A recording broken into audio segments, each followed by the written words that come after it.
వచ్చిందేనే లోక వ్యవహారిక మనం చంద్రుడి నుంచి కొలుచుకుంటాం ప్రతి సంవత్సరం కూడా.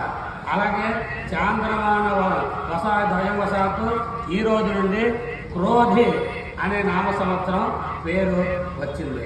నిన్నటి దాకా శోభకృత నామ సంవత్సరం అయింది. ఈ రోజు నుండి ఈ క్రోధి నామ సంవత్సరం అనే పేరు మనకి ఈ రోజు నుండి కూడా వచ్చింది.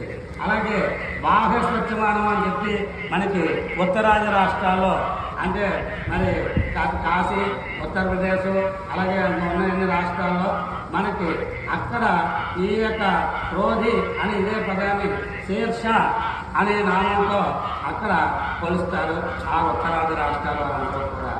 అలాగే మనకి ప్రభువాది 60 సంవత్సరాల్లో ఇది 38వ సంవత్సరం ఈ క్రోధినామ సంవత్సరం.